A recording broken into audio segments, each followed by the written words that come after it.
Gott kvöld, velkomin í annan hluta heimildarmyndaþáttanna Vatnsskólinn og verndun hans.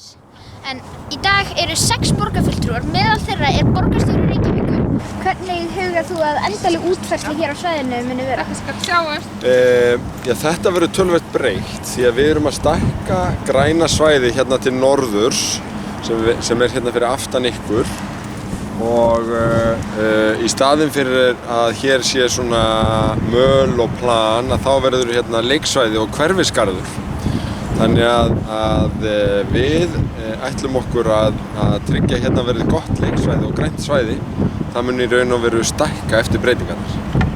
Hérna segir Dagur að hann vilji bæta svæðið, taka burt mölina og setja gras og gera svolítið huggulegt svæði. Jafnvel þó að hitt svæðið muni haldast. Breytast í blokkir. Hvað myndi þér finnast viðbætur á svæðinu eins og leiktæki og annað?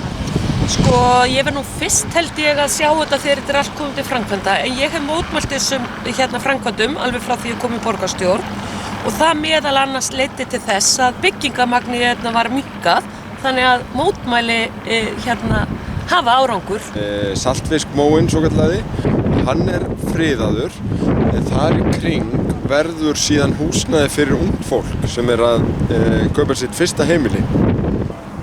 Sko, mér finnst mikilvægt að byggja, það þarf náttúrulega að byggja íbúðir, það er svo margir betri íbúð, en mér finnst svona mikilvægt að byggja þannig að það sé ennþá verið að vernda, græn svæði og fólk getur rennt sér niður og sé alveg ennþá svona pláss til að, leika sér við vatnshólinu og svona, þannig að hlýtur að vera hægt að finna, stað, þannig að það sé ennþá hægt að leika sér hér. Og ég man bara mjög vel eftir hólnum sjálf, maður er að renna sér niður og maður þarf svona pláss til að geta rennt sér svona almennilega niður, þannig að ég bara viðurkenni, mér finnst þetta dálítið svona snúið, sko.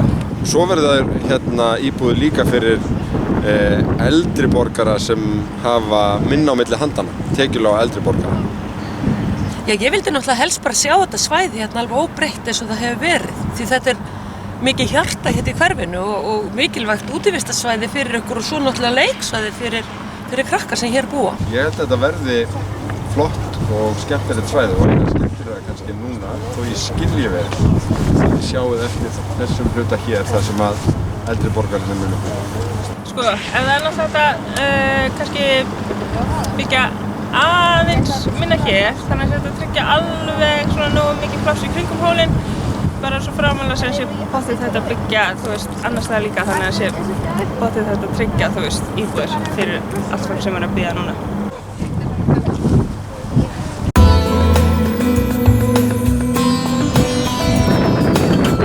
Þetta eru veitingarnar hérna. Hæ, ég heiti Úlfur, þú gleymdir að kynna mig. Sko, ég er eiginlega bara grínarinn í þessari rás eins og þið vitið.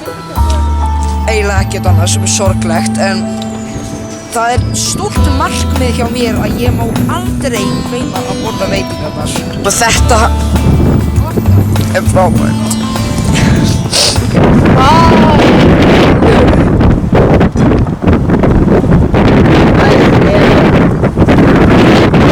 Af hverju er allt fullt af járni? Ef það voru að byggja þær íbúðir fyrir ungt fólk, ertu hrædd að þeir verða ekki notaðar meira út af það er plön að Kennaraháskólinn gæti flutt innan næsta ára? Sko, ég held að þeir náttúrulega tryggja að það séu, nógu margar íbúðir út af því að, fólk er alltaf að leita að íbúðum svo sé alveg nálagt, nálagt staðnum þar sem það er að læra. Ef það er að læra, að vera kennari í háskóla, þá þarf það að vera nálagt staðnum sem það er á. Við allavega vonum það að niðurstaðan verði bara góð og allir geti vel við unnað þegar fram í sækjum. Og það sé kannski svolítið erfitt að sjá það nákvæmlega fyrir sér. Það var takk Lóa og þið öll krakkar sem hafa staðið fyrir þessu. Eru þið ánægðir með niðurstöðu fundarins? Ég er svona glöð að hafa fengið að tala við borgarfulltrúana. Þeir náttúrulega útskýra málið, en ég er samt... Ég veit ekki hvort það sé að fara að gera mikið. Nei, þeir þá ennþá að byggja hérna á þessu svæði, taka þetta afturlega grænu svæði.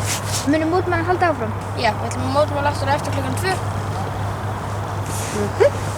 Og mótmælin heldur svo sannarlega áfram. Vanhæf borgarstjórn! Vanhæf borgarstjórn! Vanhæf borgarstjórn! Vanhæf borgarstjórn! Vanhæf borgarstjórn! Vanhæf borgarstjórn! Vanhæf borgarstjórn!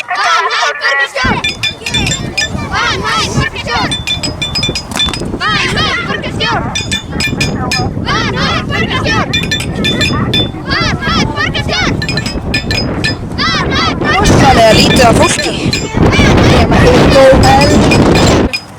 Já, og þetta var allt fyrir sitt hluta heimildarmyndarinnar Verndu vatnshólinn, nýbygging hjá vatnshólnum og mótmæli gegn byggingunni.